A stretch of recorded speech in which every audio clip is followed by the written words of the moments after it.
Welcome back. What an afternoon. From lions to hyenas, lions again. These guys are moving still north on the road. We're on cheetah cut line. And it's been brilliant. They've moved probably about 200-300 yards from where we found them originally. These two young ones at the back are playing along as they've been doing earlier on, and the adults are moving along, stopping, moving, stopping, moving. They're not on a hunt at the moment, but they are hunting. What I mean with that is they're moving along slowly, stopping every so often to listen, to smell, to look, to see if there's any opportunity maybe ahead of them. And to do so at a sort of a leisurely pace is much more worth their while. It saves energy, but also it means that they're not likely to give themselves away. So stopping a lot, listening a lot, all in hopefully the process of creating opportunity for themselves to go onto or into a hunt.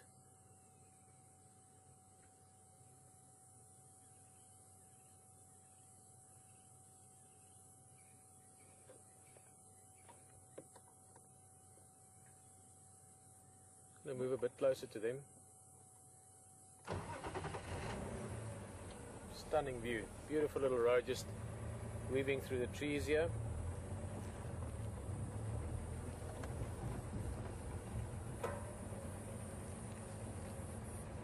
Sun has set now. We're in that sort of early evening where there's still some light left, but the sun has disappeared not only behind the clouds but behind the mountains to the west as well. So we have that last remaining light of strong dusk.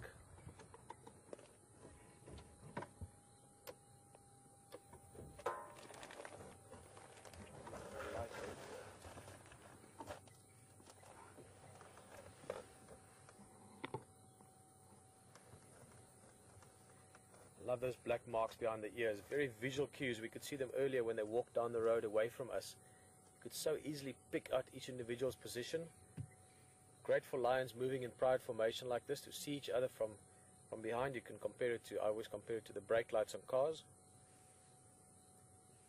So you can see them, but also if one lioness suddenly stops and the ears are pointing a certain direction, they can get visual cues from what is she looking at. Is she stopping to listen?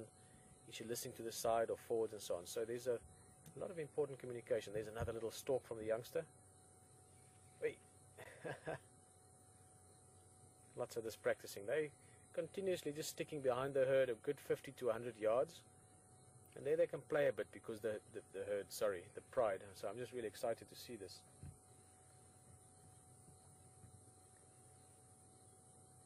Pride's moving ahead of them, so where these youngsters are playing, the pride has already moved through, so they're not likely to give away their position or give away the surprise element, which is crucial to any hunt. And I think what we're going to do, while these guys are off on the side of the road, they're just playing in the grass there. Let's catch up to the front of the herd.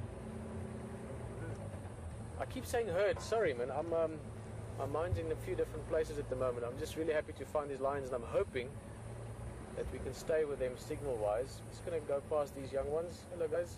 Oh, you're hunting us now. That's really interesting. Look at that. That's awesome. Having a look at the car, wondering what we're doing. This one's going to stalk again. I'm going to pounce on the one. So we've got the one looking at us, and the little sister's going to come from the back. There we go. Great.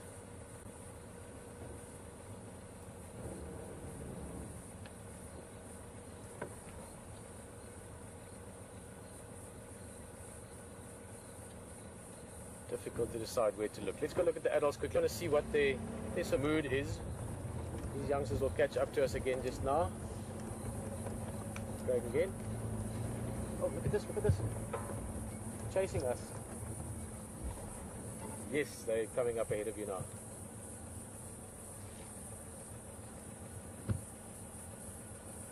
Yeah, we're just a bit further behind with the two youngsters, and then the rest of them are right on the road. You'll see them beautifully.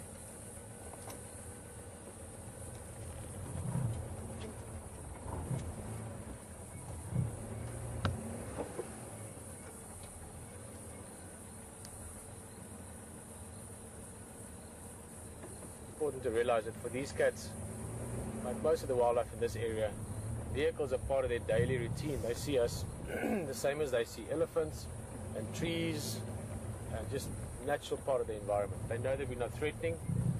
We're always respectful to them in terms of space. And over time, especially with young animals, like we will see with hyenas as well, they become curious about what we are and what we do, and they have a little look, they investigate. As they get older, they mature more, generally speaking, they lose interest in us. But the young ones you will find us interesting.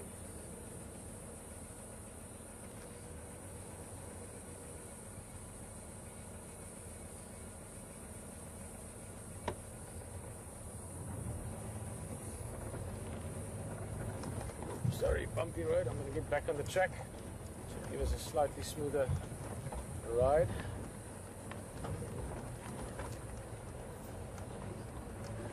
So happy to find lions. So happy.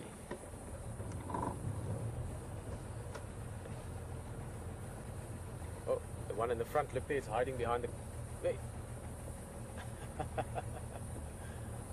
Oh, beautiful.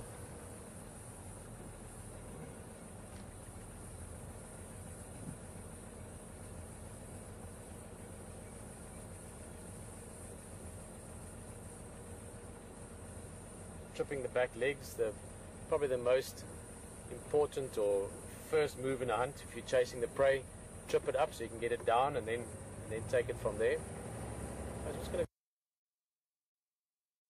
One of the things I always enjoyed on drives is if you have another vehicle and you can use each other's lights, you can get beautiful views of these cats.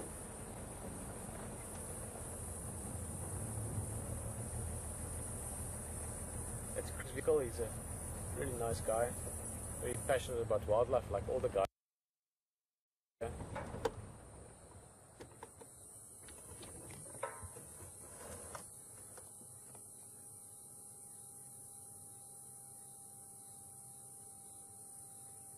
This is the young male.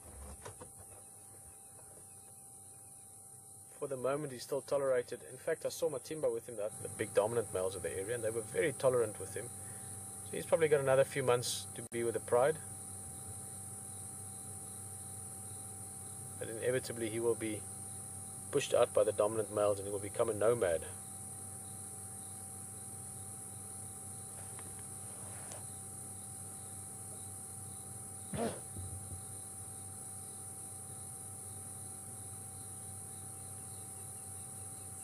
And to be honest, I was chatting with Jors the other day, one of the guys in this area. He's one of the landowners, if you want. He's not a guide, he's just a very passionate photographer and spends about 9 or 10 weeks a year out here visiting. And we're saying it's a bit sad, this male. Typically male lions need brothers or cousins of similar ages to form coalitions. I'm just going to go closer again. And in this guy's case, he's alone, so he's got possibly a very, very tough time ahead of him once he leaves the pride. It's not possible that he links up with other males. It's impossible that he links up with other males. So that's something we'll talk about another time again. For now, he's part of the pride. He's big enough to help them hunt as well. And who knows, maybe there's a special story in store for him. I'm going to have to switch off some of my lights just for the benefit of the other vehicle.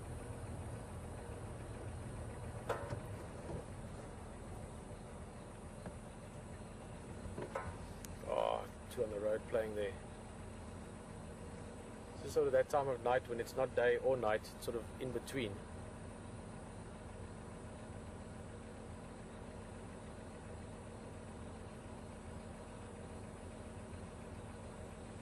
I have to just draw your attention again to the comfort these animals have, obviously with each other.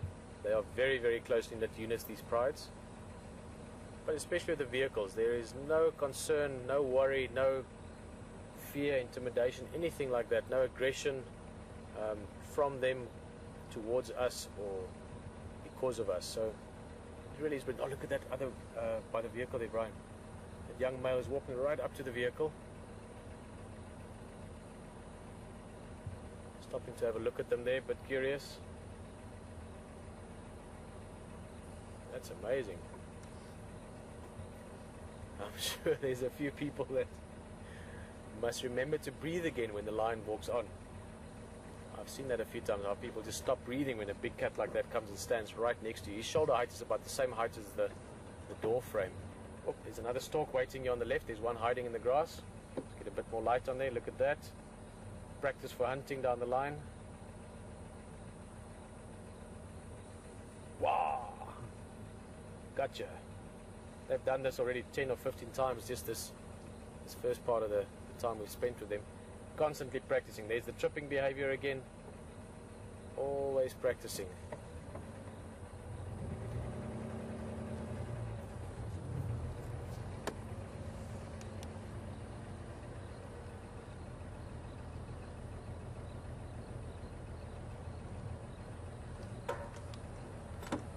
Greg, do you mind putting your light on them? I'll switch mine off.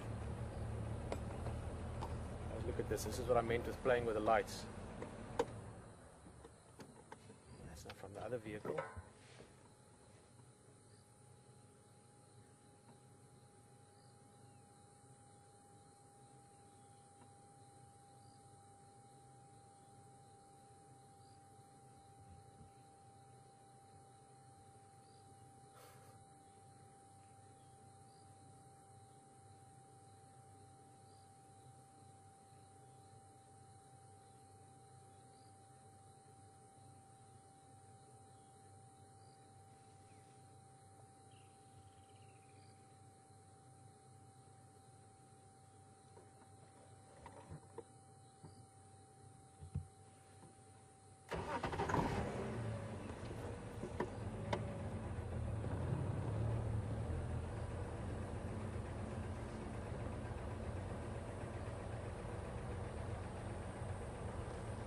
Awesome.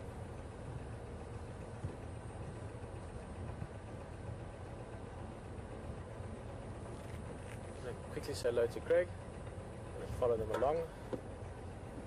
Hello, hello. How's it going? Very good. Did you guys stop breathing there for a little bit? When that male stopped and looked at you, he was quite close, huh? Lifting his waterproof seats. Yeah. Great, man. All right. You can follow ahead if you want. I'm going to try and go around and get ahead of them. Is it?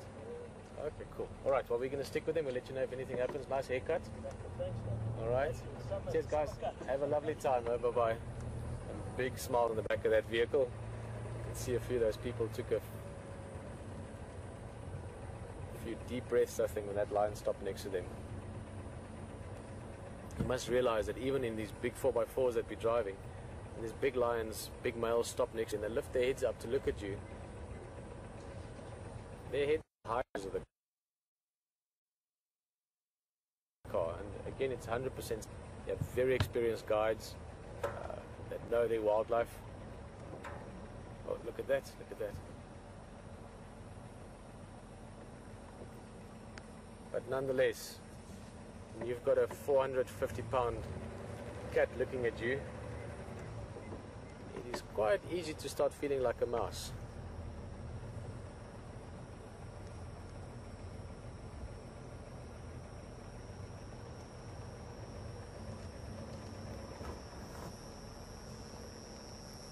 The shadow of the one on the other one there.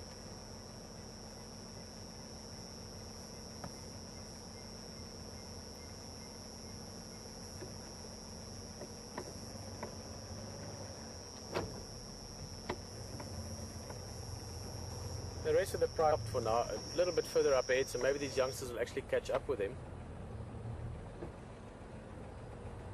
We'll see what they do.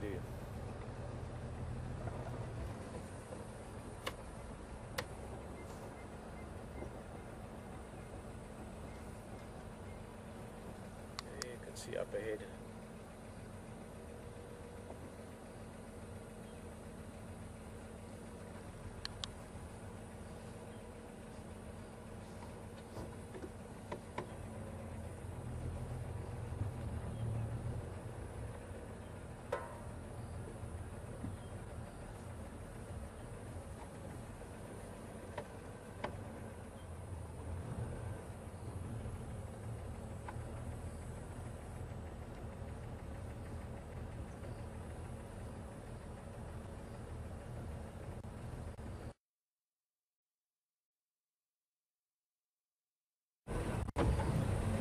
Actually having a look now, just getting to know this bride. I mean, this is only the second, third time really that we're seeing them, and certainly the first time we get to follow them like this. I've been saying that these are girls, but I see the one is if I saw correctly now, I'll try and confirm it 100%, but it looks like one female, one male. Let me actually just Craig again. Actually having a look now, just getting to know this bride. I mean, this is only the second, third time really that we're seeing them, and certainly the first time we get to follow them like this. I've been saying that these are girls, but I see the one is if I saw correctly now, I'll try and confirm it 100%, but it looks like one female, one male. Let me actually just check it with Craig, he knows his cats well. Craig again. Craig, can you confirm for me these two youngsters, just if you know their approximate age, and is it one boy, one girl?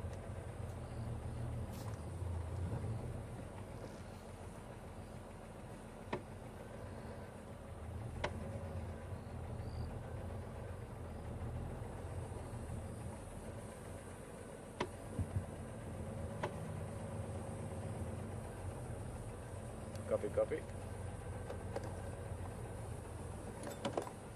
Ja, Nkuhuma. Aye. Mbili mafazi. Sure, two mafazi. Como Nkuhuma madod.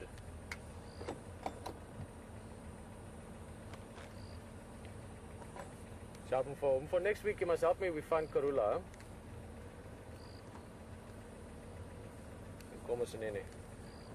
Great, guys. Craig wasn't 100% sure, but I was calling him there Nduna or Nduna Madora, which means loosely translated, big chief or king in many ways. Ephraim is one of my heroes in this area. This is just amazing. Look at this beautiful view. Sorry, not to go on about Ephraim, but he's just confirmed that there are actually two females. I thought the one looked like a young male, but two females, the young ones. Oh, this is beautiful. Wow. Yeah, let me switch off there. I didn't want to kill the lights. There we go. Yo, look at that. Just a shadow light in the background from the other youngster. Up on a termite mound here. Wow.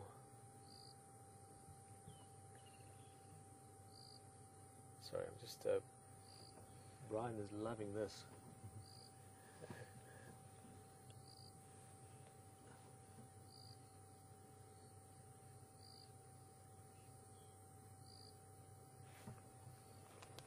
This is amazing lighting to see them like this.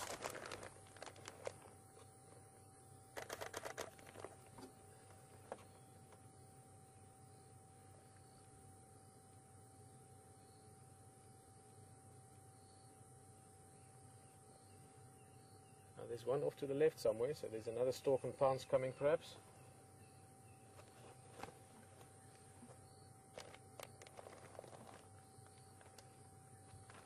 Out of the shadows there. Ah, that's just beautiful.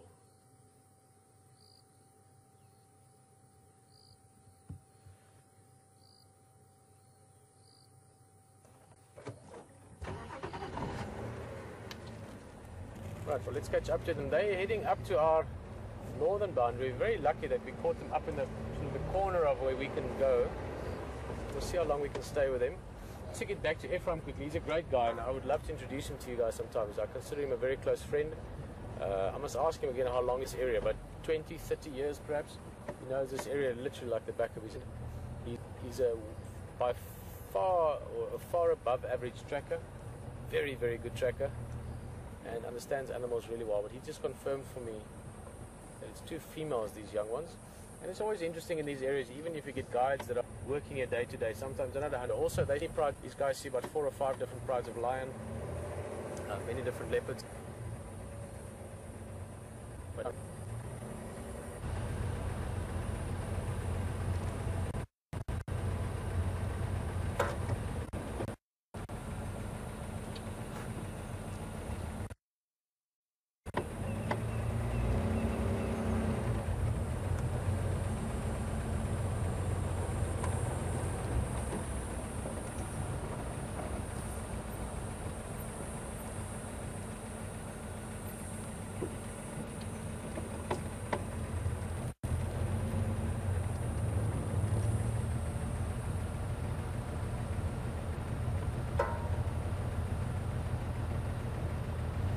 bit of play there, but there was a slight, almost like a reprimand from the adult.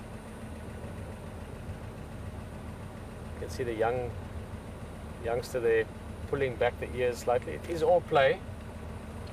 But sometimes the player has to be slightly more respectful when you're playing with the adults. And I was just saying that very, very fortunate to have such. We're up in the northeastern corner of